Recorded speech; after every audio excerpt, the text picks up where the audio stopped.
Wow, do I need a haircut? How you guys doing?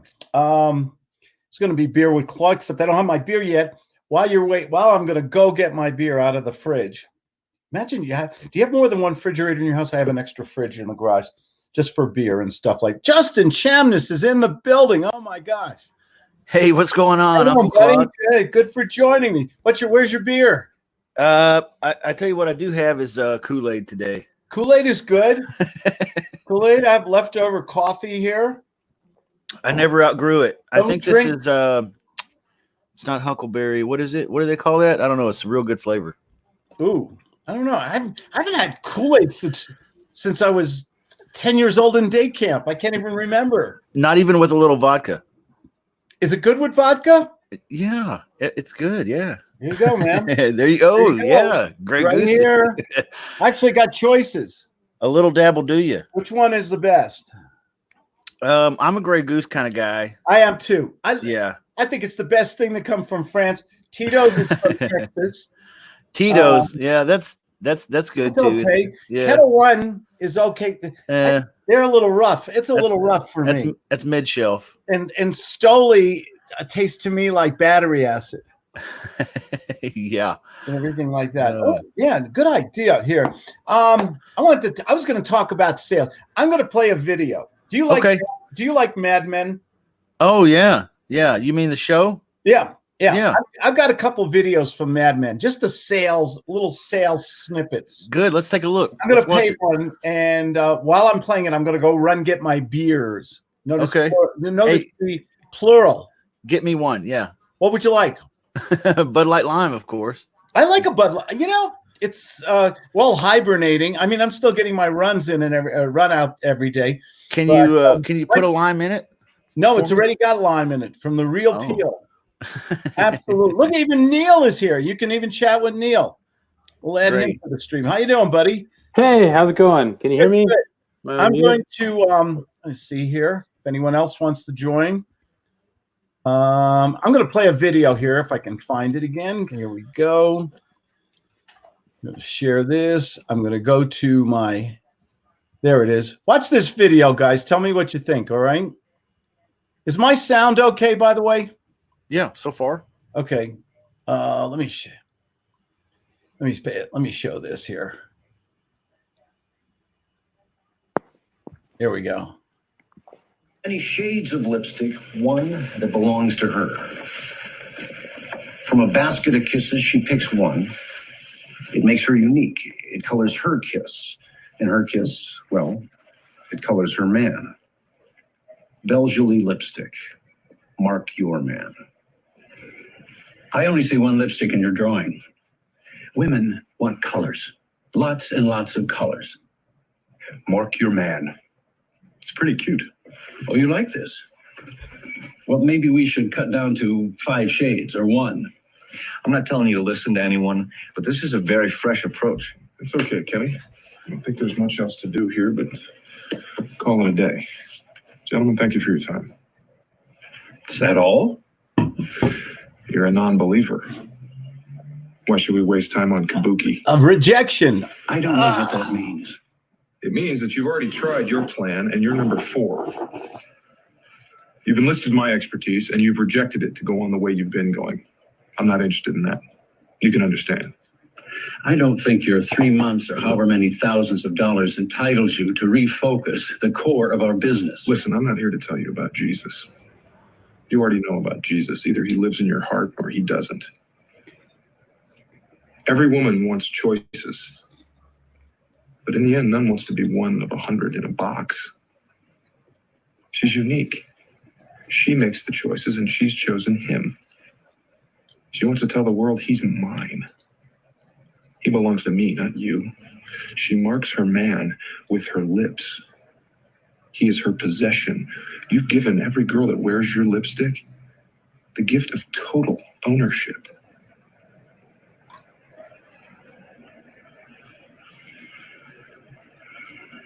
Sit down. No. Tell me how great that is. I think I'm going to have to start wearing lipstick now. Sold me. What did you just say? Let me turn that screen back. All right, everybody's here. And we got our Bud Light here. Yeah. Just a starter beer, nice little starter beer. Here, Neil, what are you drinking? All right, some nice wine. Let's have a toast here. Oh, you got a toast. To good health, prosperity to everyone. Absolutely.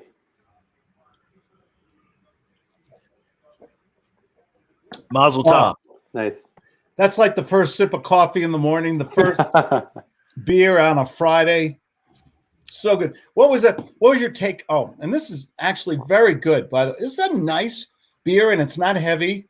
Okay, this is not a real strong pale ale or IPA or anything. It's just a nice, light, easy drinking beer. It's very nice. It's a nice, good first beer. Absolutely. Are you getting money for that? I'm hoping one of these days Budweiser sends me a case of beer because I do love IPAs. I love the Belgium beers. Neil, you're up in Canada. Last time we spoke, we talked about Paul Welsh says cheers. Yes. Jeff Hensley says angry bustard ale.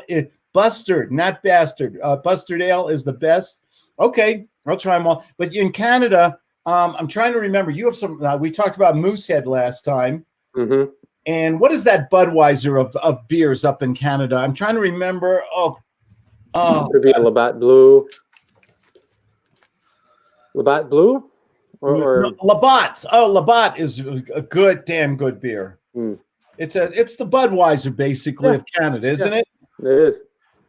Okay. Absolutely. What are some other good Canadian beers? Molson. I think it's right. Yeah, same thing. Molson, Labatt. They're like the Budweiser. But we have a lot of microbreweries, and people seem to prefer that.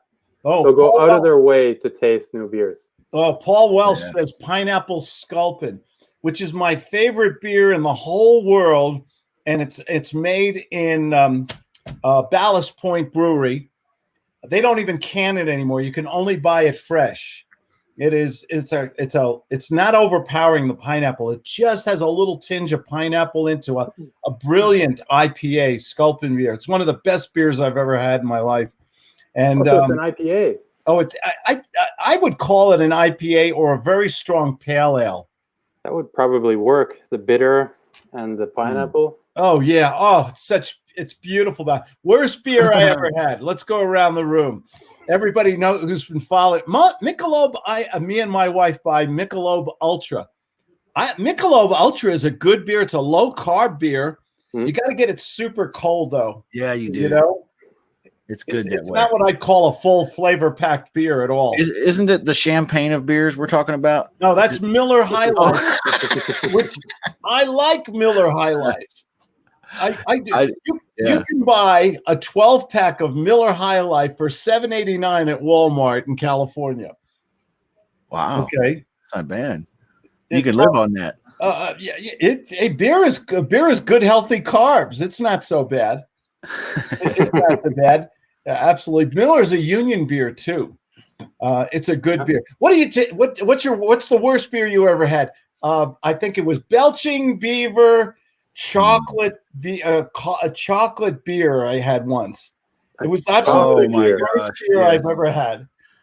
I had a chocolate beer one time. I didn't enjoy it too much either. Man. But other people go crazy over that stuff. No. Chocolate. Now what tastes kind of like chocolate is a good porter. Do you ever have a really good porter? It has that coffee because of the hops. Sometimes it has that good chocolate coffee taste to it.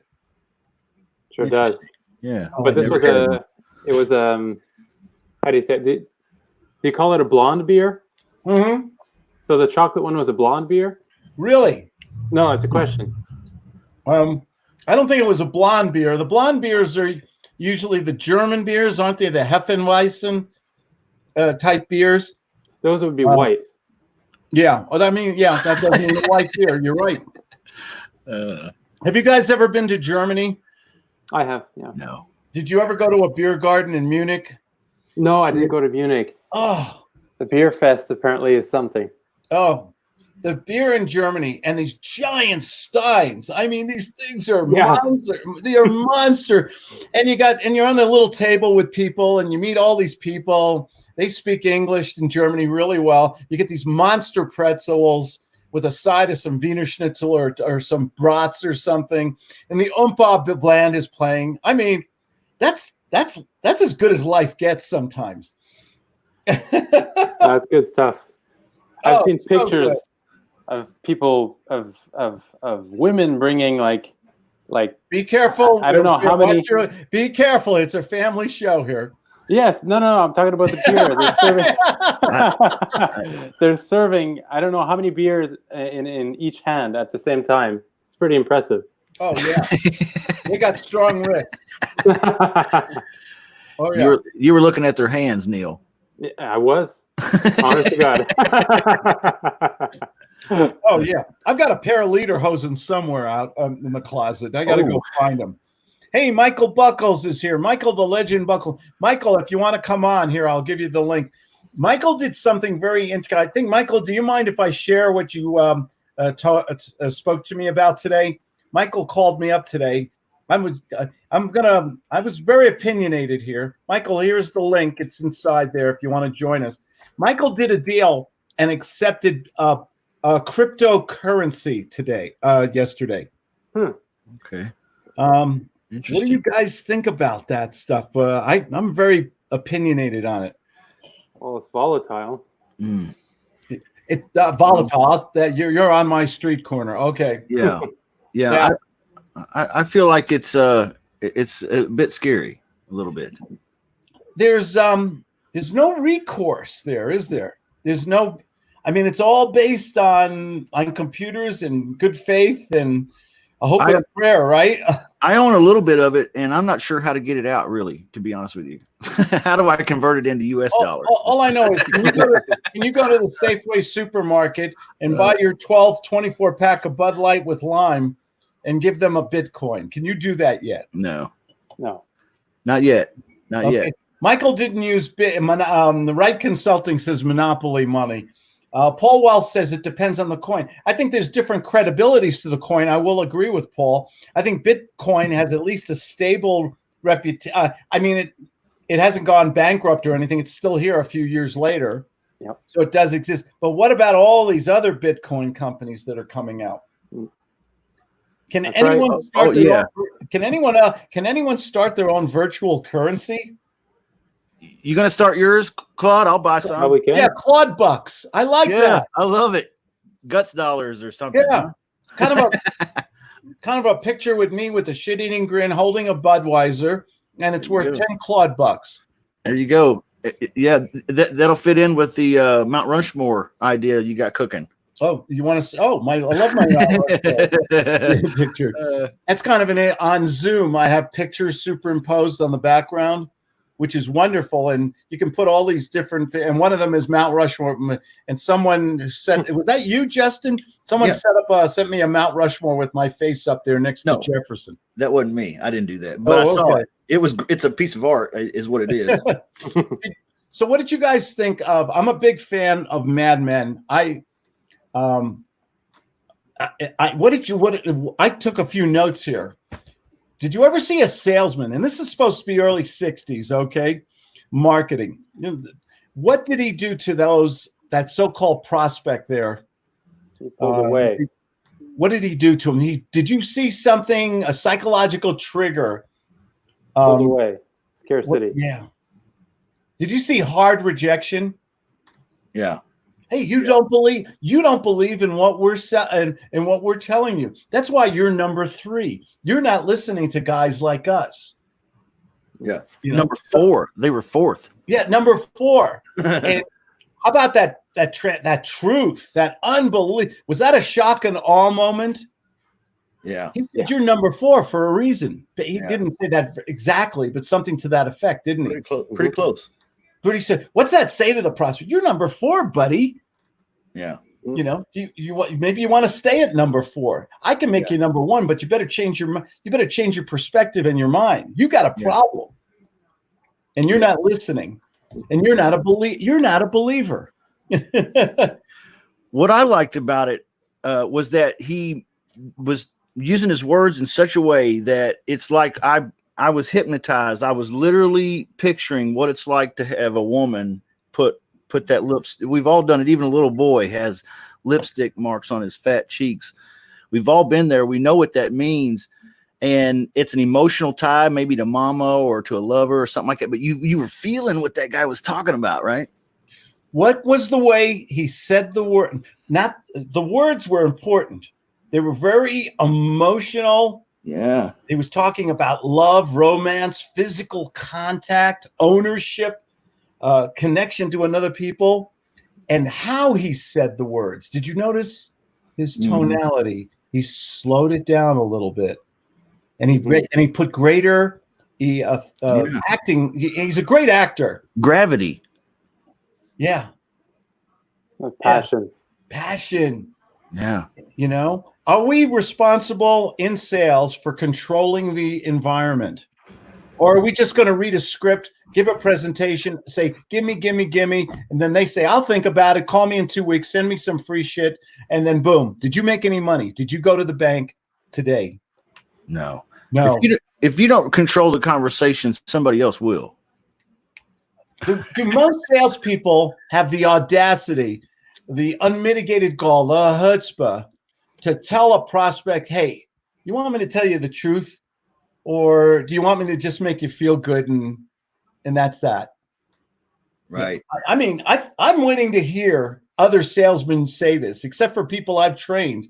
I go to prospects all the time. I miss prospect. Is it over? Are we done here? I didn't come here for a fight. I didn't come here to argue. You have a problem. I have a solution. You either believe in my solution, or I need to go because I got people who want to make money, sell their home, buy a property, solve their issue. Yeah.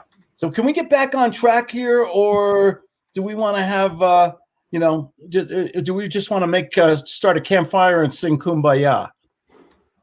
Right. I actually, and this is very delicate sometimes, and I love that scene because you don't see very assertive, authoritative, not a bully, but you don't see a guy say, hey, we're done here. I'm getting up. There's no point here. I'm just wasting space and oxygen. The best part was the look guys like that. Yeah. The best part was the coworker's look on his face as he was still sitting at the table like, what in the world? What's this guy doing? Yeah. Is there a place for assertiveness in sales, in persuasion? Or are we just going to, I think most sales guys, the word I'm going to use, most salespeople to me sound like beggars. Yeah. Oh, Mr. Prospect, pull down your pants so I can kiss your butt. Oh, I'll do whatever you want. Oh, thank you. Mwah. Yeah. Have you ever given $1 million presentation? You were up late at night. You prepared your slides. You prepared your presentation. And you gave the $1 million presentation. And then these 4 guys around the table said, well, it sounds good. We'll think about it. We'll get you back. We'll get back to you. We'll call you in a week or two, which is a lie, means never. Do you ever give that brilliant presentation? What did I do wrong? I gave them all the features and benefits and facts, and they still don't love me. Yes. How do so does that really, do those brilliant presentations or asking what's the old, the old school sales trainers, you read all those old Zig Ziglar and Tommy Hopkins books, they say, ask for the order at least 5 times. Right. I think that's so friggin' annoying and an insult to your prospect. It's hard to do. It's hard to get rejected that many times and still have the balls to come back to the table and ask for more. You know what I mean? By the way, I love your house. It's beautiful back there. Looks great. Yeah. I didn't know you play the piano. Oh yeah. This is a beautiful green screen here. Yeah, I know. Yeah, this is my office. This is reality. I got a wraparound office here, but at least I can see the mountains out my windows here. Yeah. That's important. You got a gorgeous place. It is really nice. We bought it 23 years ago. It was a lease purchase. I signed a contract for $380,000. The sales, it's a great little story if you never heard it before. The owner came back to me very quickly and he said, I'll drop the price because I need the money. He was building a spec home and the market started dropping and his back was against the wall. He dropped it $80,000 in one breath. Wow. He said, Claude, I can drop the price. I need to sell this. I need cash. I can't wait for the option. I said, okay. what's the best price you can give me? He dropped 80,000 in one breath. I would have, if I thought, because I got this for 380, and this house in California would go for 2 million or something at the time. Yeah. So for me, it was a bargain. I said, oh, well, if he drops another 10, 20,000, he dropped $80,000 in one breath. Never. So the first to mention price loses. Yeah. Oh yeah. Classic golden rule right there. Golden rule. And today this is $1 million house. There you go. Yeah. I mean, in 23 years, that's why I always, Grant Cardone, maybe we want to talk on him. He always talks about, what's going on with him right now. He used to always say to people, don't buy your own home, buy investment property, which I always thought was the biggest bullshit line in the world. I've always, one good home, one good property can make you a year's salary. If it's your own home, it could fund your retirement, your kids' college. One home, the right home in the right place with the right purchase price, the right financing. Yeah. I have had properties in California that have quadrupled in value over reasonably short periods of time. So is that argument kind of like the chicken and the egg? Which came first? Which is more important, the lead of the motivated seller or the cash buyer? And it's like you got to have both in a lot of those cases. I mean, are you following me? What I'm saying? No. Okay, I'm just saying that you were talking about buying your house is not as important as investment property, as from Grant Cardone's perspective. Yeah, Grant says you got to buy apartment buildings. Well, Grant's in a lot of deep a doggy poo right now with his apartment buildings, isn't he? If you've been reading what's going on, okay. Well, it seems like it. He's laying off his employees. He's and maybe that's good business. Maybe he has too many employees. Okay. I don't have any employees here. I fetch myself a cup of coffee. Yeah. Okay. And the people aren't paying rents, and rent receipts are not doing very well for a lot of people with apartment buildings right now, are they? No. In California, the courts are closed, and the courts are closed, so you can't even file an unlawful detainer and eviction right now. Right. Okay, now, and in California, you can't raise rents. It's rent control. And then they also said no evictions and no foreclosures right now. Where's your property rights? Exactly. One thing that comes to mind when I'm thinking about what Grant Cardone's suggestion is that, I think that we tend to get emotional when buying our own home. Now, the way you went about it, you benefited from that. But sometimes, emotion might make us make the wrong decision. That's a good point. Did Claudia love it? Were you lucky, or did she just love it? Is that great of a place? I'll tell you, word's true. First home we bought together was in San Diego, California. I was driving around, and I found this brand new development, like 72 homes out of nowhere. And we were a couple kids from New Jersey. We thought homes go for $40,000, $50,000, not $180,000, $70,000. Yeah. And I saw the home and I looked at it, and they just opened it up for sale. I called Claudia, word of honor. I called Claudia up on the clamshell phone, didn't have smartphones yet. And I said, honey, I found a great place. I want to put something down. She said, go for it. I got the only wife in the world who ever told a husband to go buy a home without her seeing it. That's great. Because the homes were much more expensive, and this was a nice development. And then, of course, we could have got our money back. And she saw the home, and she agreed on my judgment and everything like that. Let me put it to you this way, though. You can pay rent. People get stuck paying rent to landlords 5, 10, 15, 20 years. What do they get for that besides a rent receipt? Right. Exactly. Okay. If you own a home, you can pay down the mortgage. If you can even a 20, 30-year mortgage, you can screw up the whole algorithm by throwing in an extra $50, $100 extra dollars every month and change that 20-year to maybe 12 years, 13 years. Okay. You pay down the mortgage, you get equity, you get tax benefits, you improve your credit. You got a pride of ownership. This is my home. No one can take it away from me as long as I make those payments. Or you can make your landlord rich and get shit. And you got to live somewhere. You got to live somewhere. So if you're going to pay a landlord $700 a month for an apartment, but you can really buckle down, and maybe you got to pay $1,300 a month for a mortgage with taxes and insurance and utilities, okay? And it's going to hurt. But you skip a vacation. You keep that car for an extra year or two. You maybe don't go out to dinner as much as you like to. And then in 4 or 5 years, if you're lucky and the market's right, maybe you have something in addition to everything I mentioned called appreciation. So that $200,000 house is now worth $220,000, $230,000 while you're paying it down. Where are you going to save up that kind of money? A working family, okay, where they're making every penny count. Where are they going to save up that kind of money? Right. I totally disagree with Grant Cardone. I think he's so damn wrong on that. I think it's bad advice. How many people can go out and buy apartment buildings anyway? Okay. But a lot of people, if they scrimp and save and really work together, they can get into a small condo, a mobile home, or even a small house, depending on where they live. Yeah. Sorry, you hit my emotional button with that one. You hit my hot button. I'm glad I did. That's actionable stuff too. That's good stuff. Yeah. I'm a firm believer that owning a house is a stepping stone to success. And anybody can disagree with me, by the way.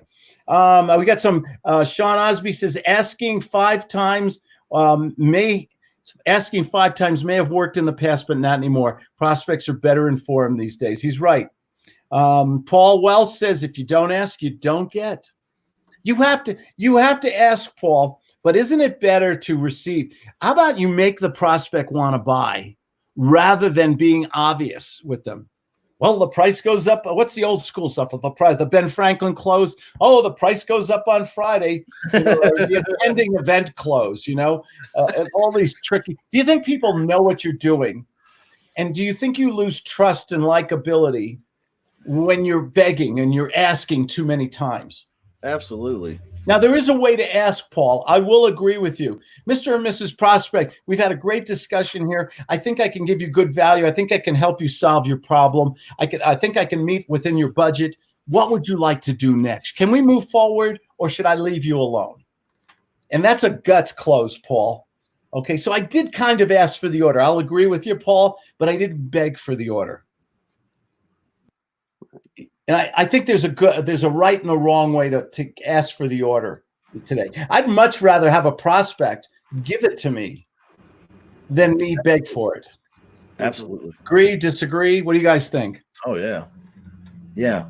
Yeah, because you're selling directly to their need or want, need or greed. Yeah. You're not aiming in the dark, which is what a lot of preset presentations do. It just, it's just one size fits all. Oh, yeah. Paul? I mean, oh my gosh, Neil. Yeah. Did you have a agree. comment? I don't. I just agree. Okay. Paul Wells says it's crazy how many rights tenants have. Okay. That's why I love single family homes, condos, even mobile homes. I can control one at a time. I can make great appreciation. I can get cash flow. Okay. So I have always loved residential real estate, but you got to be careful what state you're in, how you draft your contracts. Okay. Justin and I we were talking about what do you need in a contract to protect yourself today? Yeah. Okay. We were talking, go ahead, Justin, take the lead here. No, it's a good discussion. You're the legal eagle here. I'm not. I'm just a country boy. But yeah, the discussion we had was there's some folks that are talking about a COVID clause for agreements now when you're doing a purchase and sale agreement or something like this in real estate. They add a COVID clause, which makes the flexible closing date based on best effort. And how long was that thing you sent me? Like 2-3 paragraphs? Yeah, maybe a lot of words. Yeah. And basically it was just like in a way kind of pointless almost.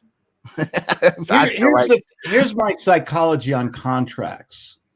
What's when we send somebody a contract, what do we want them to do? Obviously, we want them to sign it. But if we send them a contract, 30 pages, triplicate or quadruplicate, What do you, and we just met, we're getting along fine. And we sent them this 2-inch thick contract. What do you think's going to happen emotionally to them? They're gonna they're gonna worry. Oh, Yeah. oh, Right. Right. right. They're going to get scared, and then they're going to use bad language. They're going to say the L word, lawyer. Oh. They're going to lawyer up, and guess what happens to your potential of your deal? Yeah. Chances are the lawyer is going to find an issue somewhere, right? Right. So the psychology is, what if you use a simple, short contract? You know, a contract can literally be. I have here. I saved old bar. I've actually done contracts on bar napkins here. Oh my gosh. I tell people that I think that's even possible. That's how it's like Wild West almost. And I say you can even do it on a bar. You've actually done it. That's incredible. If you're in a bar, you go to bar. I need a pen, and you grab a couple bar napkins, and you put the date on the contract. You identify the parties, Mr. Buyer, Mr. Seller. You put the price on it and the terms and a description of the property, the address, and you both sign it. And it's bound by some consideration, unilateral or bilateral contract, performance or cash or something like that. You now have a league. Of course, you're in a bar and you're drinking too much. Inebriation is a way to get out of a contract, by the way. But if you are both sober and of sound mind and body, and you sign a contract and it's bound by consideration, that is an enforceable piece of paper. I saw you talking about that in Hawaii. Well, not in Hawaii, but you were in Hawaii. I was watching the video. Yeah, you should have been there. Oh, that was a great trip. Hawaii. What a good trip what a fun trip that was. God, I wish I was there right now. Except Hawaii's kind of trapped. The airline, did you hear the planes aren't flying back and forth to Hawaii like they used to? I assume. You got to swim, huh? Trapped on Kauai, Hawaii. Not so bad. What I was going to talk about with Justin, there is a strategy that I learned. I'm going to name drop here. Go ahead, Justin. You're dying to say something. Yeah. Did you the napkins, the contract napkins? Did you do it? Did you do it because it was convenient, or did you do it to prove a point? I wanted to know. I did it to go. What's the most important? Why are we in business, gentlemen? To make money. Today. Can I have an amen, please? Amen. Right there at the bar. Yeah. Well, you're at a bar. You're talking to somebody. They got a property they want to get rid of. You're happy. They're happy. You got 3 fingers of some good Irish whiskey. They're sipping away. There you go. You start writing out a little thing on here. Hey, look at this. What do you think of this offer? Is it a prelude to maybe a more formal contract or a secondary meeting? Why waste an opportunity? Listen. You take a pretty girl out for dinner. You have a nice dinner. You have wine. You laugh a lot. You take it to the doorstep. She closes her eyes and tilts her head like girls do. Are you going to kiss her or shake her hand or say, I'll think about it? Right. All in. All in. Okay. And I'm not. I better get out of here. I'm going to get in trouble. The thing about it is, there's a thing in a contract called, and I learned this from, and I'm not going to get political, but one of the smartest people in real estate, it was Donald Trump, and he had trouble with his casinos, and he used a little phrase called force majeure, and he went to all the bankers, and he said, hey, guys, we didn't foresee this catastrophic economic decline. It's unforeseen. It's an act of God. It's an economic disaster. I'm going to use force majeure, which excuses me from a breach of contract. And he used that to bring him to the table and renegotiate the deal rather than lose all his equity. And so in every one of my contracts, I have a force majeure, and it basically says acts of God, terrorism, weather, and what I just did, I showed Justin today. I put in state and national emergencies and pandemics. I added that extra little bit, and I have that in every one of my contracts now. Yeah. And it's called a force majeure. It's one of the best. Hey, you guys who are watching this today, you're getting some good stuff here today. You all, you folks out home, you owe me a Bud Light with lime. Let's see here. Let's see who is here. What's mature mean in French, Uncle Claude? What a good. Oh my gosh. Let's see. Force is strength, and Siri, what majeur is is force, major. But Oh wait, we got a Frenchman here, close to it, right? yeah, force is strength, and majeur is major, but it has legal. It has a legal definition, which I don't know. I believe it goes back to French Napoleonic law. Ah, yeah. Yeah. Yeah. We're not just, our law is descended from British common law, but down in Louisiana, that's Napoleonic law. Because guess who was down in New Orleans for a little while? Napoleon. Yeah, the French. Guess what? Hey, did you ever hear of something called the Louisiana Purchase? Yeah. Okay. That's good. Yeah. That's The French history.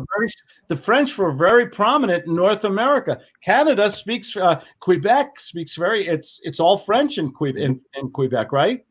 Yeah. It's the language of Quebec. It's a language. Isn't 7 that? million.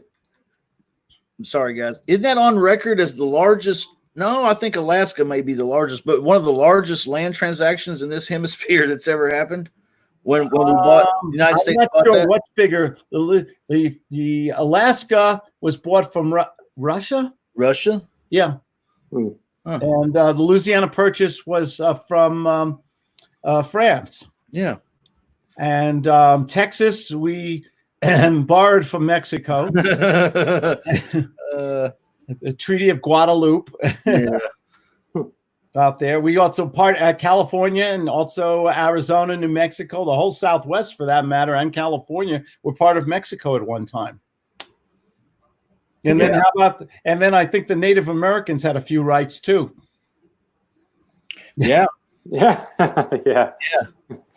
Absolutely. Well, this land is my land. This land is your land. Yeah. John Stromness says most institutional owners are holding back on distributions right now. That's fine. But what does that, what does that say? Okay, we got bad times and everything. We're going to hold back on our distributions. What does that say for future trust in that company? Okay, you had bad times. You're going to make me bite the bullet, but you're still making a substantial profit. Can you give me a partial distributorship or commission? Okay. If I had a tenant come to me right now and say, Claude, my wife and I are laid off, we're on unemployment, we don't want to stiff you, you've been good to us, can we work something out?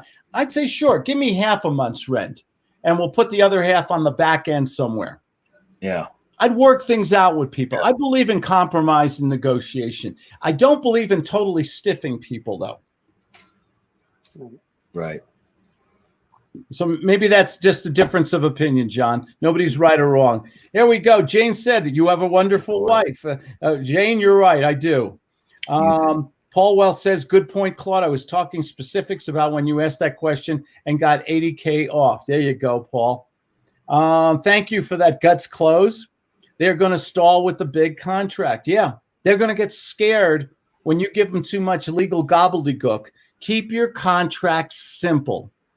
If you can do a contract on 1.5, 2 pages in nice big letters, not this boilerplate, these where you need a magnifying glass like I have here to see the contract. Okay. You know what? If people sign a contract and you get a deal and you get leverage and control of a property, what is better than that? Right. Okay. Or do you want to go back and forth negotiating and bring in all the shysters, attorneys and everything into this? Mm-hmm. I think the one thing I love about Guts is that I want to, and I got this from Max. Can I close somebody, get a commitment, get a contract, get another appointment in one phone call? Can I accomplish something in one phone call? Even if it's $1 million home, can I get a commitment today? Can I get some skin in the game today? Some ink on that paper, another appointment, something today. Yeah. Rather than that, oh, this is wonderful. I'll call you next Monday. Then you know what happens, right? Yeah. Yeah, I'll think about it. Yeah, I'll think about it. They go on the witness protection program. Your voicemail is full. You can't get hold of them again. Right. I think you have one chance to kiss that pretty girl at the doorstep. Don't blow it. the Right. magic goes away. And magic goes away. You know, you got that moment. Go for it. Yeah, there'll be a new shiny object. Exactly. Would you guys like to see another? Would you like to see another Madman video I have? Well, I'm gonna leave you guys. I got 2 girls to put to bed. Okay, tuck them in. You're a lucky man. Well, those are great days. Yeah, they are. There you go. Make sure they brush their teeth too.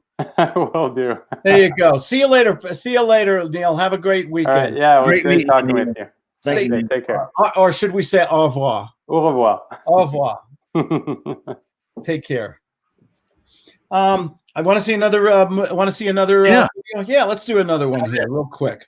This is a Chicago. I love these Mad Men videos. And where did it go? There it is. Oh, the smoking pitch. This is a good one. See, I'm in the tobacco business. Gentlemen, before you leave, can I just say something? I don't know, Don. Can you? The Federal Trade Commission and Reader's Digest have done you a favor. They've let you know that any ad that brings up the concept of cigarettes and health together, well, it's just going to make people think of cancer. Yes, and we're grateful to them. But what Lee Jr. said is right. If you can't make those health claims, neither can your competitors. So, we got a lot of people not saying anything that sells cigarettes. Not exactly. This is the greatest advertising opportunity since the invention of cereal. We have 6 identical companies making 6 identical products. We can say anything we want. How do you make your cigarettes? I don't know. Shame on you. We breed insect repellent tobacco seeds, plant them in the North Carolina sunshine, grow it, cut it, cure it, toast it. There you go. There you go.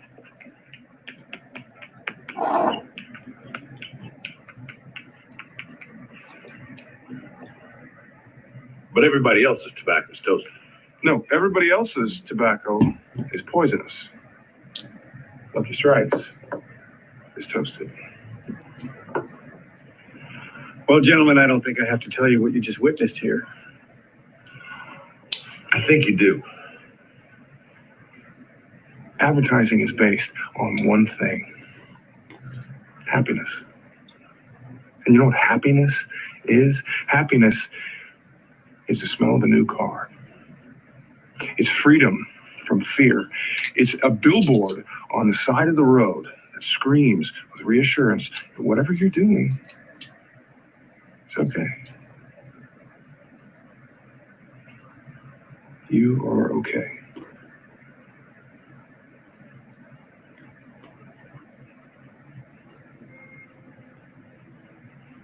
It's toasted.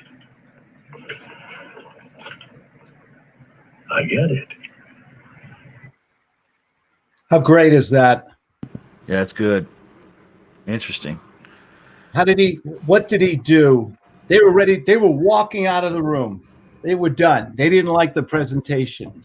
He had to think on his feet. He had to be creative. And he had to find some kind of emotional catalyst about their product right away. And Right. okay. And he talked about happiness. Is happiness an emotion? Yeah. You better Yeah. believe it. Yeah. Did he start getting emotional and making? Did he tell a story? Oh, Did he use visual? yeah. Like I saw the tobacco being planted, grown, harvest, cut. North Carolina sunshine, toasted. Oh yeah. All the descriptive words. Oh, yeah. By the way, this segment of Beer with Claude is brought to you by one of my favorite beers. I think it was named after me, Arrogant Bastard Ale. This is. Have you ever had one of these? No. This is. I mean, it is Beer with Claude. We got to segue to beer here once in a while. This is from Stone Brewing Company. This is the most I love the marketing alone. Look at what it said. Look at what it says on the label. Yeah, that's cool. You're not worthy. It's that kind of a reverse marketing. You're not worthy of our product. That's beer with unmitigated gall. Oh, yeah. This is an aggressive beer. You probably won't like it. It's quite doubtful you have the taste and sophistication to be able to appreciate an ale of this quality and depth. We would suggest that you stick to safer and more familiar territory, maybe something with a multi-million-dollar ad campaign. That's perfect. Imagine putting that on. What are they doing with that, by the way, when they say, is that a redirection, by the way? Yes. What happens when they say, you're not worthy of our beer? What are they hoping? Aren't they hoping for the opposite? Oh, wait a minute. I'm worthy. I want to be worthy. I think I'm worthy. I'm special if I drink this. Look at this beautiful beer. Look at nice head on that beer. Oh, look at the head on that. Look at the color. That's a dark beer. That's a brown beer, right? That is a dark brown beer. It's an ale, but it's not like any ale I've ever had. It's strong, it's flavor, it's full-bodied, it's rich.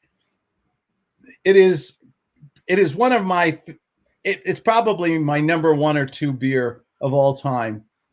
It's from Stone Brewery, Arrogant Bastard. This is the beer that made that company. Pretty funny about that company. I remember when they started San Diego, it was a little home brewing company. Then they started to open up a little place where you could buy their beer, and their main selling beer was Arrogant Bastard. And they grew and they grew, and they opened up breweries, and they sold. A company bought them for. They sold it for like $1 billion something, $1.2 or something like that. Anyway, they recently sold it to an Australian firm for, I think, $250 million. Wow. That's from $1 billion down to 250. Yeah. Wow. It's a very competitive business, isn't it? Yeah.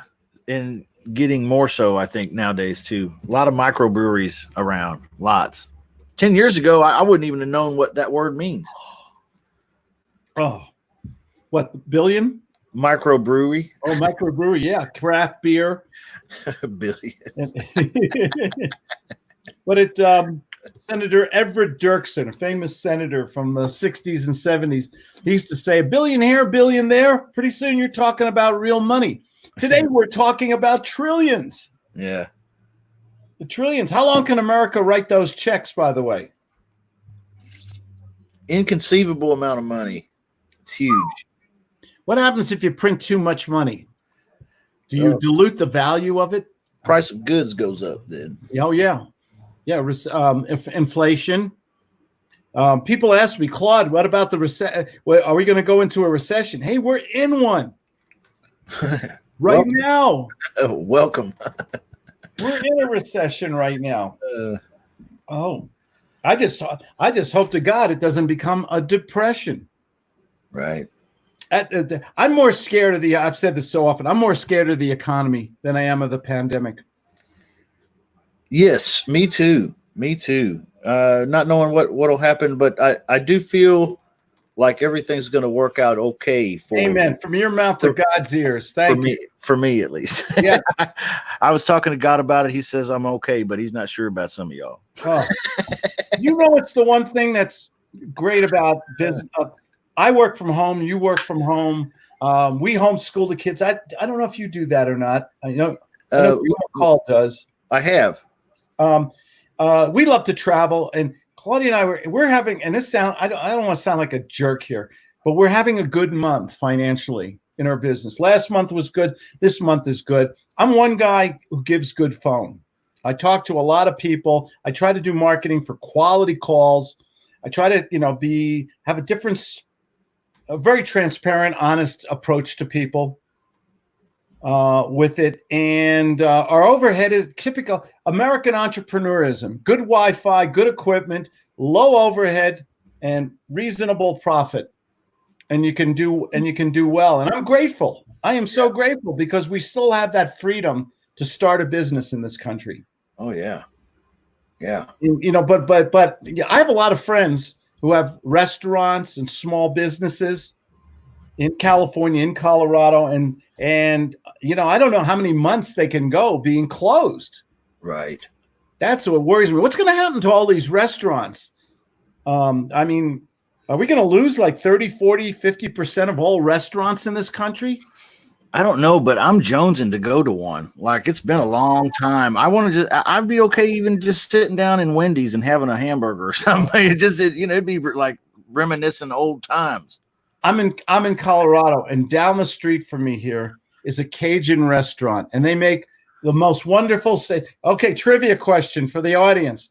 What do you call those wonderful, huge Cajun sandwiches? Come on, guys. Okay, a little trivia here. They got a special name. You probably know. Sausages or yeah, sandwiches? Well, they do it. You can get sausage. You can get, my favorite is shrimp and scallops on the sandwich. But the sandwich has a very special name from New Orleans. Who knows what it is? Oh. Let me go down here. Jane says law school 101. Thank you, Jane. We've got, my friend Deborah Murray. How you doing, Deborah? Hi there, Big Daddy Jay. I think that's you, Justin. Hey. Do you know Deborah? Oh, yeah. She's one of my kids. No, right. I've run into that on lease and option contracts. Me and my wife buy. Paul Welsh, go to the bank today, Paul. That's it, man. That's it. Go to the bank today. Deborah says, amen. Thank you for that. Amen, Deborah. Okay. Everybody's got it here. Paul said, poor boy. There Todd you go. said, poor boy. Oh, boy. Sean said a P boy. I think that was a mistyping there. And Damon got it right. Po boy. P-O-B-O-Y. Damon knows. Damon, I love that picture. You with your beautiful girlfriend there. Yeah, lovely. Yeah, it's a po. Sean corrected himself. It's a po boy. And they make this down to play. And I haven't had one of these. And Claudia usually, and they're huge. I can get 2 dinners out of one of these, okay? And you can get fish on it. You can get shrimp, scallops. You can get that. Oh, what's that wonderful? I'm going to make everybody hungry. What's that great sausage that comes from Louisiana? Boudin. No, Boudin's kind of a snack. There's a special spicy sausage. You guys got to help me out again. Doggone it. What is that? Oh, gosh, this is dry. Andouille. I'm probably saying it right. Andouille. Andouille sausage and it's this wonderful. Oh, remoulade. Remoulade is I think the sauce, Sean. If I'm not, isn't that the sauce they put on it? God, are we hungry tonight or what? What are you having for dinner? I don't know. I think I'm having spaghetti. Frankly. It's spaghetti and meatballs. One of the best comfort foods in the world. Yeah, we call this Jesus spaghetti because. It's so good. You're like, Jesus, this is good spaghetti. We're having pizza. I'm a pizza guy. And we're having a big old pizza tonight. Friday night is pizza night for me. Yeah. Okay. And I'm even going to put the little fishies on it, the anchovies. I know that turns off. Ooh. Oh, Todd Dudley said it. Andouille. He's got it right. And Lou Sassel says, Claude, I know about selling. What do you know, Lou? Tell me about it. What do you know about selling today? Give us one good selling tip, Lou. I think selling is the $1 million skill. I say this all the time. If you can just touch, communicate, get one person to say, I like you. Let me ask you this, Justin. How many when we can go out again, are you going to go to a new barber or are you going to go to the barber you've been going to the last couple of years? I'm going to go to the same place. Why? But what if you found a cheaper barber or a coupon or something? Would you go to that barber or would you still stay with good old reliable Max or whatever? He makes me feel comfortable. And I trust him. Even though someone might be cheaper or fancier or a big advertising campaign, why would you keep going to that same barber? The money is worth the peace of mind of knowing that my haircut's going to look good when I finally get one. There you go. How about the restaurant? You ever go to a restaurant and you and your lovely family go in there and they say, hey, Justin, hi, family, kids, good to see you again. How much do you love that? Yeah, a lot. Yeah. How important is that acknowledgement, that recognition, that cheers? Norm, how important is that? Oh, it's great. Yeah. Yeah. A human connection. Oh, that's a good beer. Oh my gosh, that's a good. Woo-hoo. We're Well, drinking a little that's arrogant the bastard here. arrogant bastard. Yeah. And I'm going to have to leave in 4 minutes because it's din time. A pizza, good bottle of wine. My lovely girlfriend of 34 years, and Jeopardy. What kind of crust? That's You have what a better incubation night than that. that sounds like a good plan. What kind of crust you get on your pizza? Kind of what? Crust, thick, thin, deep dish. You know what? I'm a New Yorker. This is like this starts fights in bars, by the way. Okay. New Yorkers, which is the best pizza in the world, except for New Jersey. When you break it in, I don't mean paper thin. There's a medium texture, and you bend it in half, and it cracks, and the cheese is bubbling and steaming, and the oil is coming down your arm, and you bite into that crunch and the cheese and that chewy pepperoni, and you burn your mouth, and you love it. Is everybody who's driving in their car right now salivating or not? I felt it in the roof of my mouth, you know. Oh. Did you ever burn the roof of your mouth? Yeah. And even though it hurt, you kept chewing. It was so good. Yeah. Yeah. Oh gosh. Felipe's Pizza with anchovies. Felipe's Pizza is it's an institution in Southern California. There's about 20 Felipe's, and it's California pizza, which is different. Okay. I moved to California about 30 something years ago.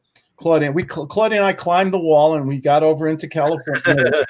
But Felipe's I love Felipe's, Paul. It's one of my favorite. It is really a good Felipe's in National City or in Little Italy makes the best pizza. And there's also one in Mira Mesa I like too, off Claremont Mesa Boulevard. So I do know my pizza. New Jersey pizza, the best pizza in the world. I'm going to take a stand here. Is in Netcong, New Jersey. It's a little town in northwest New Jersey, in Sussex or Morris County, I forget. It's a 3 or 4 generation family. It's a little hole in the wall restaurant, and they make the greatest pizza you've ever had in your life, and it's not even expensive. Oh gosh, lovely pizzeria. Oh, Hopatcong, New Jersey has one called Le Grotto too. Also great pizza. Yeah. Well, I get emotional when we talk about pizza, Deborah Murray. I'm in Kansas City and we got Pizza Hut. Ain't the same thing. I'm sorry. Pizza Hut, Godfather's, Little Caesar. The best thing is the box. You might as well just pour the tomato sauce and the cheese on the box because it tastes better than the crust. I'm sorry, I'm a pizza snob. It's my only vice. No, I think you're probably right. Jane says it's Sussex County. Thank you, Jane. Is there still one in Pacific Beach? Still one what? A pizzeria or a Felipe's? I don't know if. Yes, there is you're right, Deborah. There is is it on Mission Bay Boulevard? Deborah, you're right. Because we had a seminar about 4 or 5 years ago and we took everybody to Felipe's over in Mission Beach or Pacific Beach over in California. Absolutely. Paul Wells says it is the one in Pacific Beach. And that's the best part of Jersey. The pizza is so cheap. Poor New Jersey right now with all that virus going on. Not good right now. In Omaha, Zio's is the place for pizza. I've struck a chord with these people, Justin. You have. Yes. What red tablecloths? Yes, Felipe's has those little red and white checkered tablecloths. They're really cool. I have to go, ladies and gentlemen. I thank you to my good friend Justin. Justin, give yourself a little plug here. I don't like many gurus, but I like Justin. Justin is the guy who answers his own phone. He takes care of the people that he helps to teach. Justin, Thank Give you you. a 30-second plug there, buddy. Yeah, I'm a big fan of that guy right there, Claude. He's the guy with the real gift. But You don't want to trust the guy who drinks beer and eats anchovies on his pizza, though. yeah, well, I'm just your student, so that's my plug. If you guys want to know more about me, you can just go to my website, realestateWholeSalersClub.com. There you go. It's a good guy here. Thank Talk you, to him. Hey, everybody, have a wonderful, safe weekend. Justin, you take care. We'll see you later, Claude. Feature Jesus Spaghetti, I think you called it. Yeah, that's it. It's gonna be good. And everybody, you know what I always say, nobody deserves success more than you good people. You work hard, give good phone, and you'll see the magic happen every time. Thanks for joining me. Have a great, wonderful, and safe weekend. Take care. Bye-bye.